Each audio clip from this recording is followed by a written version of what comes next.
अगर आप सही हो तो कुछ भी साबित करने की कोशिश मत करो, बस सही बने रहो और गवाही वक्त खुद दे देगा।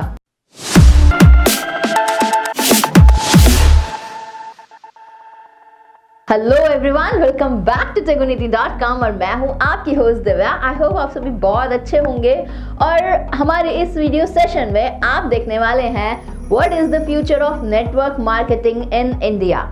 बिकॉज नेटवर्क मार्केटर्स के लिए रेड कारपेट है this 21st century. So without wasting much time, let's get started. Network marketing आने वाले समय का बिजनेस है और ये बात मैं ऐसे ही नहीं बोल रही हूँ, इसमें 100% सच्चाई है।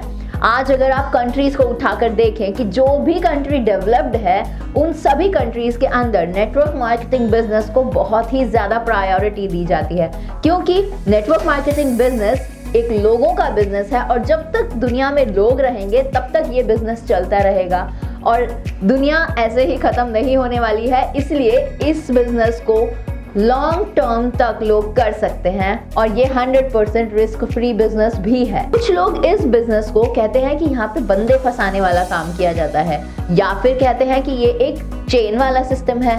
कुछ लोग इसे मानते हैं कि जो लोग वेले होते हैं सिर्फ वही ये काम करते हैं और कुछ लोगों का मानना है कि ये सिर्फ टाइम वेस्टेड काम है, कि यहाँ पे प्रॉफिट बिल्कुल नहीं होता, लेकिन अगर आपके पास कोई काम करने को नहीं है तो आप इस बिजनेस को ज्वाइन कर सकते हो। जबकि ऐसा कुछ भी नहीं है और इसमें हम उन लोगों को दोष भी नहीं दे सकते, क्योंकि यहाँ पे सिंपल सा रीजन यही है कि लोगों के पास प्रॉपर नॉलेज अभी तक नहीं पहुंच पाई है about the network marketing business. दुनिया में कुछ काम ऐसे भी होते हैं जो लोगों को आसानी से समझ में नहीं आते। फॉर एग्जाम्पल फेसबुक और व्हाट्सएप। दिन भर में पता नहीं लोग कितनी बार फेसबुक और व्हाट्सएप पे चैटिंग करते हैं और अपना ज्यादातर टाइम उसी में स्पेंड करते हैं, लेकिन फिर भी जब आपसे वहां से एक पैसा भी नहीं लिया जाता तो आप ये सोचिए कि उनकी कमाई कैसे होती है। और स्टिल फेसबुक वर्ल्ड की टॉप 10 लिस्ट में आता है कमाई के नाम पर। तो अब सोचने वाली बात यह है कि अगर फेसबुक आपसे एक पैसा नहीं ले रहा तो उसके पास कमाई कैसे होती है। कुछ लोगों को ये बात समझ में नहीं आती और कुछ लोग सोचते हैं पता नहीं कमाई होती भी है या नहीं होती और कैसे होती है, इसके बारे में कोई रिसर्च करना नहीं चाहता। सो गाइस, सबसे पहले आपके लिए ये जानना बहुत जरूरी है कि कोई भी इंडस्ट्री आखिर बनती कैसे है और चलती कैसे है। अगर आपको ये पॉइंट ऑफ व्यू क्लियर हो गया तो आपको बहुत ज्यादा डीप में जाने की जरूरत नहीं है। तो चलिए जानते हैं कि कोई भी इंडस्ट्री आखिर बनती कैसे है और उसे चलाया कैसे जाता है। किसी भी इंडस्ट्री को चलाने के लिए उसको 4 फेजेस से गुजरना पड़ता है और दुनिया में कोई भी इंडस्ट्री एस्टैब्लिश्ड हो उसे इन 4 फेजेस से जरूर होकर निकलना पड़ता है, जिसमें से पहली है negative phase, second is positive phase, third is growth phase and fourth one is the normal phase. Industry कोई भी हो, कैसी भी एस्टैब्लिश्ड हो, अगर वो इन 4 फेजेस से नहीं निकली है तो दैट मीन्स वो कोई इंडस्ट्री ही नहीं है। ये 4 फेजेस आखिर है क्या, चलिए इनके बारे में थोड़ा डिटेल में समझ लेते हैं। जिसमें सबसे पहला फेज है नेगेटिव फेज। ये फेज एक ऐसा फेज है जिसमें हर एक इंडस्ट्री को होकर गुजरना पड़ता है। ये वो टाइम होता है जब कोई कंपनी अपना न्यू बिजनेस मॉड्यूल मार्केट में इंट्रोड्यूस करती है, लेकिन लोग उसे एक्सेप्ट नहीं कर पाते, उसे ठीक से समझ नहीं पाते और टोटली उसे इग्नोर कर देते हैं। अब ट्रस्ट करना इतना भी आसान नहीं होता और एक सवाल तो सभी के जहन में जरूर आता है, नई चीज है, पता नहीं चले या ना चले। और ऐसा ही कुछ बैंकिंग सेक्टर के साथ भी हुआ था।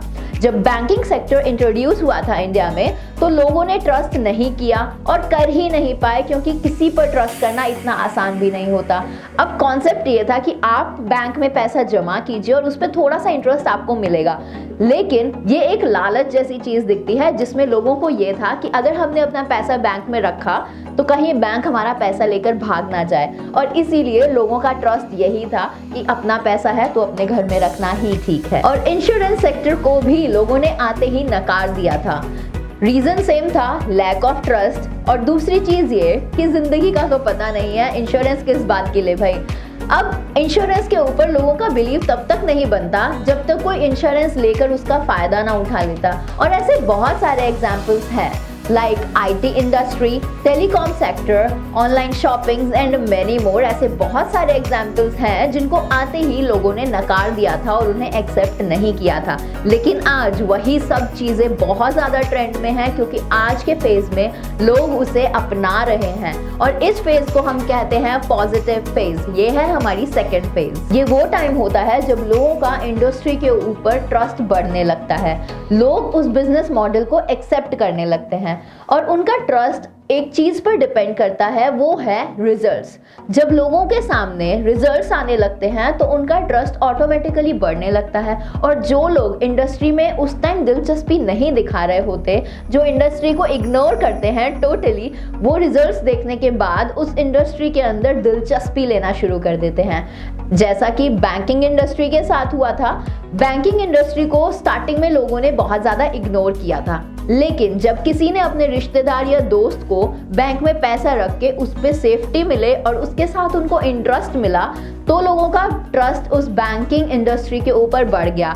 इस तरीके से हमारे बैंक्स आज बहुत सारे हैं जो बहुत ज़्यादा ट्रस्टवर्दी हैं। और सेम हुआ था इंश्योरेंस सेक्टर के साथ भी। इंश्योरेंस की वैल्यू लोगों को तब पता चली होगी जब किसी दोस्त की दुर्घटना के बाद इंश्योरेंस का पैसा उनके परिवार वालों को मिला होगा। तो अब बात करते हैं फेज थर्ड की, जो है ग्रोथ फेज। एक बार अगर किसी इंडस्ट्री पर लोगों का ट्रस्ट बन जाए तो उसकी ग्रोथ बहुत जल्दी होने लगती है, क्योंकि ऐसी फेज में लोगों को ज़्यादा समझाने और बताने की ज़रूरत नहीं पड़ती and as a result business plan बहुत जल्दी से ग्रोथ करने लगता है कंपनी का। और जब तक कोई कंपनी ग्रोथ फेज में नहीं आ जाती तब तक लोग उसके साथ जुड़ना पसंद नहीं करते, और जैसे ही कंपनी ग्रोथ फेज में एंटर करती है तो लोग इन्वेस्टमेंट के साथ साथ उसके साथ काम करना भी चाहते हैं और लोग उस कंपनी को बहुत जल्दी ज्वाइन कर लेते हैं। And number 4 is competition phase. हर एक कंपनी के अंदर एक वक्त ऐसा आता है जब कंपनी के अंदर ही कंपटीशन बहुत ज़्यादा बढ़ने लगता है। कंपनी की ग्रोथ को देखकर मैक्सिमम लोग कंपनी से जुड़ना शुरू कर देते हैं और अब ज़्यादा लोग जुड़े होते हैं तो ज़्यादा प्रॉफिट के चक्कर में लोगों के अंदर ही कंपटीशन शुरू हो जाता है। फिर चाहे वो कोई भी सेक्टर हो, चाहे बैंकिंग सेक्टर हो, इंश्योरेंस सेक्टर हो, टेलीकॉम सेक्टर हो या फिर हो ऑनलाइन शॉपिंग, आज हर जगह बहुत ही हाई लेवल का कंपटीशन चल रहा है। अब अगला सवाल ये कि किसी भी इंडस्ट्री को ज्वाइन करने का सबसे बेस्ट टाइम क्या होता है? तो हमारी राय में आपके लिए सबसे बेस्ट टाइम हो सकता है नेगेटिव फेज, क्योंकि उस नेगेटिव फेज के अंदर लोगों का ट्रस्ट नहीं होता, लेकिन अगर आप बिजनेस मॉड्यूल को ठीक से समझ पा रहे हैं, आपका ट्रस्ट उस पर बन रहा है, तो आप बिना झिझके उसी नेगेटिव फेज में कंपनी को ज्वाइन कर सकते हैं, क्योंकि ऐसे में आपके ग्रोथ रेट्स बहुत ज़्यादा हो जाते हैं, आपको आगे बढ़ने का स्कोप बहुत वास्ट होता है और ऐसे में आपके लिए कंपटीशन के लिए कोई भी खड़ा नहीं होता। तो इसीलिए आपके लिए ज़रूरी है कि सारे फेजेस को ठीक से समझिए, कंपनी के कंपनसेशन प्लान्स को अच्छे से समझिए, उसकी क्या पॉलिसीज़ हैं, कोर वैल्यूज़ हैं, उन सब चीज़ों को अपने ध्यान में उतार के उसको प्रॉपरली समझते हुए आप किसी भी कंपनी को उसके नेगेटिव फेज में ज्वाइन कर सकते हैं। मान लीजिए किसी ने नेगेटिव फेज में किसी इंडस्ट्री को ज्वाइन किया और ज्वाइन करते ही काम शुरू कर दिया, तो कुछ टाइम बाद जब कंपनी की ग्रोथ होगी तो सोचिए उस पर्सन का सक्सेस रेट क्या होने वाला है। ये हमें समझाने की जरूरत नहीं है। अब अगला सवाल ये कि नेटवर्क मार्केटिंग बिजनेस ही क्यों? नेटवर्क मार्केटिंग बिजनेस अभी अपने नेगेटिव फेज में है, इसके बावजूद मैं आपको बहुत सारे ऐसे रीजंस बता सकती हूँ जिससे आपको लगेगा कि आपको नेटवर्क मार्केटिंग बिजनेस क्यों करना चाहिए। जिसमें सबसे पहला रीजन ये है कि नेगेटिव फेज में होने के बावजूद नेटवर्क मार्केटिंग बिजनेस ने बहुत सारे सक्सेसफुल और करोड़पति लोगों को खड़ा कर दिया है, और इसकी सबसे अच्छी बात ये है कि ये बिजनेस कम इन्वेस्टमेंट या फिर बिना इन्वेस्टमेंट के भी किया जा सकता है। लोगों के अंदर की लीडरशिप क्वालिटीज को इम्प्रूव किया जाता है, लोगों के अंदर डर को हराकर जीत को हासिल करने का जज्बा पैदा किया जाता है, लोगों को पॉजिटिव लोगों के साथ रहकर मोटिवेशन दिया जाता है, और इस बिजनेस में लोगों की पर्सनालिटीज को डेवलप किया जाता है और उन्हें एक बेहतर इंसान बनाया जाता है। अब अगला सवाल ये कि नेटवर्क मार्केटिंग का वर्तमान और भविष्य क्या होने वाला है हिंदुस्तान में? तो इसका जवाब FICCI खुद दे चुका है। FICCI जो कि है federation of of Indian chambers of commerce and industries भी नेटवर्क मार्केटिंग इंडस्ट्री को भारत में बहुत ही बड़े पैमाने की इंडस्ट्री मान चुका है। अब अगर फिक्की की रिपोर्ट की बात करें तो नेटवर्क मार्केटिंग इंडस्ट्री का साइज 7,000 करोड़ रुपीस आंका गया है। अगले 5 सालों में 20% ग्रोथ रेट से डायरेक्ट सेलिंग बिजनेस ने ग्रोथ की है और इस सिचुएशन को देखते हुए फिक्की ने डिक्लेयर किया है कि डायरेक्ट सेलिंग बिजनेस 2025 तक 645 अरब रुपयों तक की इंडस्ट्री बन जाएगी। आपके लिए इस बात को जानना बहुत ज्यादा जरूरी है कि America, Australia, China, Japan, Korea, Singapore और वियतनाम जैसी ऐसी बहुत सारी डेवलप्ड कंट्रीज ने नेटवर्क मार्केटिंग बिजनेस को बहुत हद तक अपना लिया है और वहाँ के सिटीजन्स भी बहुत ज्यादा जागरूक है नेटवर्क मार्केटिंग बिजनेस को लेकर। बदलाव के बिना तरक्की नहीं हासिल की जा सकती और जो लोग अपनी सोचने का तरीका नहीं बदल पाते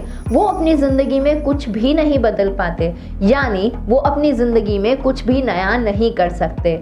नोकिया, कोडक जैसी बड़ी कंपनी चलाने वाले लोग भी अपने सोचने का तरीका नहीं बदल पाए और इसीलिए अपनी शानदार शुरुआत के बावजूद वो वक्त से पहले इतिहास का हिस्सा बन गए। हम अपनी वीडियोस के थ्रू यही बताना चाहते हैं कि बदलाव ही प्रकृति का नियम है, इसीलिए अपनी सोच को बदलिए, नए नए आइडियाज पर सोचिए, नए आइडियाज पर इम्प्लीमेंट कीजिए, नए नए लोगों से मिलिए और अपनी सोच को बदलिए।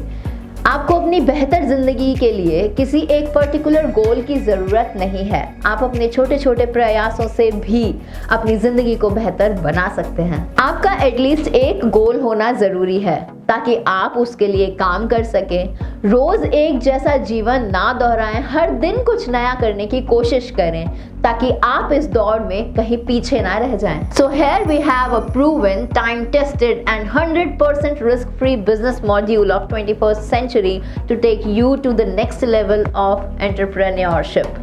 And if you are thinking that you have an entrepreneurial mindset, then you can contact us at our WhatsApp number. Your future is created by what you do today, not tomorrow. जल्द हम फिर हाजिर होंगे एक ऐसे ही video के साथ। तब तक के लिए अलविदा। जय हिंद।